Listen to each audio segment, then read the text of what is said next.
here shattered. The general manager here tells me the same man that surveillance video caught lunging at that woman on Friday was also responsible for this property damage.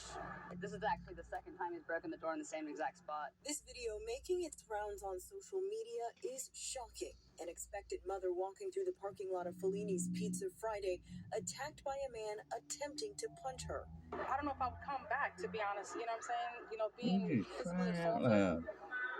Scary. Caitlin Markley, the general manager at Fellini, says they called 911 to report it, but no one came out. Shortly after, the man became irate and started banging on the glass door of the business. It does make the employees feel unsafe. She tells Fox 5 the man is homeless and has gained a reputation for violence over the years she's worked there. Defecating in the parking lot, hurting our property, open drug use, and lately his thing is hitting women. He pushed a woman out of a chair on our patio once. Atlanta police identified him as Willie Grace and say he has a long history of arrests around the city. I've been trying to get a criminal trespass on him for years, but they have to be present when the police arrive to do that. Now investigators are trying to identify the woman in the video. Markley says she hopes she'll file charges. Something's got to be done for the people in the neighborhoods and the businesses around here because it's ridiculous. Now, police say they have secured warrants for Grace's arrests, and they are urging the woman in that video or anyone who knows her to reach out to investigators. In Atlanta, Joy Dukes, Fox 5 News. Still ahead on Fox 5 News at 10, APD is cracking down on illegal street racing following a string of arrests last night. The warning police are now giving the public. Plus, a major announcement from a top Israeli official could send shockwaves around the world. We'll take a closer look after the break. And you know, the goal in college baseball is always to get to Omaha. But Georgia's start to the Super Regionals was anything but ideal. Lost yesterday by 17 runs. So how do they respond today? We got coverage from Foley Field coming up later in the show. The city by arresting non-drivers at the event, including organizers. As Fox 5's Kim Leffler tells us, it comes after several arrests from multiple street racing events overnight. Saturday night and early Sunday morning, Atlanta police officers responded to 4 different street racing events across the city, resulting in 7 arrests so far. Watch it, they're throwing fireworks. Police say these 2 men arrested overnight, Jaquez Smith and Tyreek Ponder, have been charged with organizing and promoting a street racing event and could face up to a year in prison and a fine of $5,000. Those that are thinking about organizing their next event inside of Atlanta, Georgia, they're going to meet us. They're going to meet us with a warrant, and they're going to meet Sheriff Labatt and Fulton County Jail. It follows another street racing incident last weekend near Ponce City Market. Police say they have identified a driver from that night and have warrants out for his arrest. But police stress you don't have to be behind the wheel in order to face charges. If you use your vehicle or your body to be able to block the intersection, block the parking lot, or you film in a manner that you are facilitating the notoriety and the promotion of the event. And so if that's what we see and we have probable cause for that, we're going to secure an arrest warrant for it. That's what police charged 3 people with last night. They could face a year in jail and a $1,000 fine. Chief Shearbaum says no one arrested overnight is from the Atlanta area. He suspects many wanting the city in the backdrop of their videos. A brief moment of notoriety behind the city skyline is going to lead to an arrest, and I think that's why people want to come here. Everybody loves Atlanta, Georgia, but this is not the place to do this. In Atlanta, Kim Leffler, Fox 5 News. A major shakeup is developing in the Middle East tonight after a minister in Israel's war cabinet announced his retirement. Benny Gantz, who was a centrist member of the war cabinet, warned yesterday that he would step down if Prime Minister Benjamin Netanyahu did not come up with a new plan for post-war Gaza. Even though the resignation is alarming, it will not pose an immediate threat to Netanyahu, who still controls a majority coalition in parliament. Meanwhile, 4 Israeli hostages are back with their loved ones for the first time in months. The IDF released new footage of the rescue. They were freed from captivity in southern Gaza following the Israeli military's largest rescue operation since the war began. They were all evaluated at a hospital in Tel Aviv and appear to be healthy and unharmed. Good. But the operation also comes at a heavy cost on the Palestinian side. Gaza health officials say nearly 100 people were killed, with a baby reportedly among the dead. Hiding in the Thank civilians. you. I feel good. Everything is okay. Now everything is okay. I am very happy. I'm so excited. I could hug him today. My two cousins were killed, and two of my cousins were seriously injured. They did not commit any sin. They were sitting at home. We won't stop working until all the hostages come home and a ceasefire is reached. International pressure is mounting on Israel to limit the civilian bloodshed, but Israeli officials say there are still about 120 people still being held hostage by Hamas and will do everything they can to bring them home. President Biden delivered a toast during a high-profile state dinner in Paris. The president's visit to France began with a welcome ceremony at the Arc de Triomphe and a military parade leading to the palace. The state visit began Thursday with a special celebration honoring the 80th anniversary of D-Day. It was also aimed at showcasing the partnership between the two countries on key global security issues, like Ukraine and the war in the Middle East. Still ahead on Fox 5 News at 10, Georgia student loans. If you're struggling with credit card debt, experts suggest speaking with a nonprofit credit counselor and negotiating with your creditors directly. Car shoppers looking to save a little on fuel might want to consider a hybrid or plug-in hybrid. But what's the difference? Auto Owners' Brian Moody explains the benefits of each.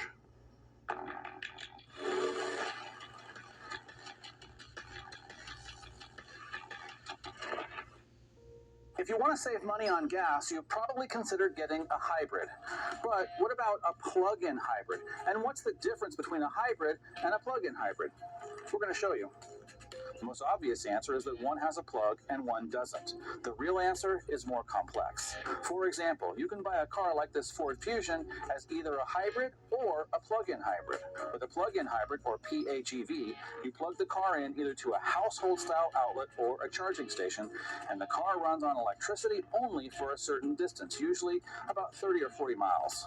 Once the small battery pack is depleted, the car begins to work more like a typical hybrid, meaning it uses gasoline to make its own electricity after the stored electricity from the plug is all used up. With a plug-in hybrid, you don't need to plug the car in for it to work, but that's how you get the best fuel economy, often the equivalent of 100 miles per gallon or more. With a hybrid electric vehicle, or HEV, you never plug the car in. You simply gas it up and drive. The gasoline engine makes its own electricity and the car adds power from the gas engine or electric motor automatically. Hybrid electric vehicles usually get 40 to 60 miles per gallon. A simple hybrid like this Ford Fusion, and not a plug-in hybrid, is the best way to save money up front on the purchase price and the cost of gas. Plus, with a hybrid, you never have to look for a place to charge. Home is now under investigation after a shooting left a woman dead. What investigators are telling us about what happened and why they say this wasn't random. I don't know if I would come back, to be honest. You know what I'm saying? You know, being physically assaulted, scary. I've seen this Wild guy. surveillance video caught the moment a man He's went after learning. a pregnant woman in the parking lot of an Atlanta restaurant. After swinging at her, he then set his sights on the restaurant itself. That man is now wanted by police. And a few rumbles of thunder could keep you awake overnight, but will they be with you by morning? I'm tracking them all. Coming up next in my Fox 5 Swim forecast. From Fox. We start in Powder Springs, where police are investigating that deadly double shooting. News Edge reporter Eric Mock has the latest.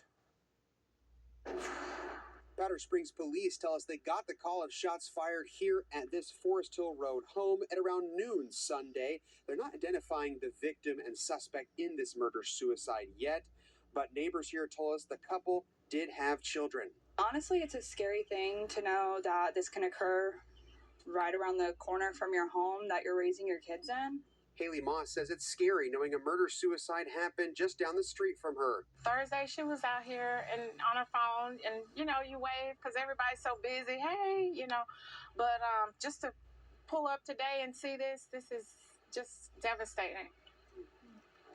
Really devastating. Fellow neighbor Randa Copeland says that was the last time she saw the neighbor who lived at this home on Forest Hill Road alive. Powder Springs police investigators say the woman who lives here was killed by a man before he turned the gun on himself. Police say the man was first taken to the hospital in critical condition, but at last check, police said he wasn't expected to survive. Copeland says she would see the woman often with her kids. I'm just at a loss of words right now.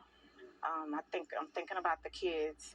She was really sweet, and I would say a good mother in a sense because I always saw her with her kids playing and, get them for school, things like that. So, but she was a really sweet person. Investigators have not given a possible motive yet. Fellow neighbor Haley Moss says she just saw the kids playing in their yard on Saturday. We were coming home from Publix. They were in the yard catching lightning bugs, enjoying their innocence, and then today their lives are changed forever. So it's just really sad. Moss says she's also concerned for the couple's kids, who will now have to wade through this tragedy in the days and weeks to come. Our hearts go out to the family, the children that are left behind. I hope that they have a family to care for them. I know that I've seen the mother with the children. I know she was a great mom and didn't deserve what happened to her. No word yet from police on where the kids are right now, but they did promise us more information Monday morning. We're going to keep you updated on this developing story. Reporting in Cobb County, Eric Mott, Fox 5 News. Now to a tragic story out of Cherokee County where police say a man died at Lake Allatoona. Police say the 40-year-old man drowned while he was tubing with a group of friends near the Little River Marina. Witnesses told investigators that he was complaining about a sharp pain in his leg before he went underwater. The man was later identified as Robbie Cornelius from Marietta. A news alert at 11, Chamblee police are asking for your help finding a missing 15-year-old girl. They're looking for Paige Galvin. She's described as being 5'5" with brown hair and brown eyes. Paige was last seen wearing a long-sleeved gray hoodie, black leggings, and sneakers. If you've seen her or know where she may be, you're asked to call the Chamblee Police Department. The trial of former Doraville police officer Miles Bryant is set to resume tomorrow. Last week, Bryant's cellmate in the Gwinnett County Jail took the witness stand and said Bryant told him there was nothing to link him to the crime. Prosecutors are accusing the former Doraville officer of killing 16-year-old Susanna Morales in 2022. More witnesses are expected to take the stand on Monday. Tomorrow, the King and Queen of the Netherlands will fly into Atlanta for a special trip to the King Center. The royals will pay their respects to Dr. Martin Luther King and Coretta Scott King by laying a wreath on their final resting place. They will also take part in a Q&A session. The wreath-laying ceremony is set to get underway at 10 a.m. And it is now the end of yet another weekend. We're taking a live look at Hartsfield-Jackson International Airport. Probably a busy day today as folks come home from a trip for the weekend. Fox 5 Storm Team meteorologist Jonathan Stacy here now with a look at what we can expect for the week ahead. It was hot and humid today. Are we expecting more of that? Hot and humid. We're going to bring the temperature down and we're going to drop the humidity. But while doing so, a couple storms have sneaked in tonight. So I'm tracking them for you right now on Fox 5 Live Upper Radar. Let's get to it because we've seen some action sneak in side the perimeter here, rolling in from I-20 across the Alabama-Georgia state line, rolling across Polk County right now, portions of Haralson County, in through southern Paulding and Douglas County. And for those of you who are in central Fulton County, moving across the West End area into the heart of downtown now, you have some showers even crossing the DeKalb County line at this present moment. A little cell has bubbled up here just to the south of Rockdale County, moving through portions of central Henry County. McDonough, most of you are still dry, but not for long. And then a stray shower or two rolling across Covington as you move into Newt County at this particular hour. We're going to kind of continue to see this moisture train across the area as we go through the next couple of hours. Some lighter showers now hanging out across North Cleburne County. Once again, we're seeing this progression of showers rolling across I-59, meeting I-20 and advancing further to the east. Currently, right now, there is a severe thunderstorm watch that's in effect. In fact, we're getting an indication maybe they perhaps dropped the warning. Nonetheless, there was a watch in effect for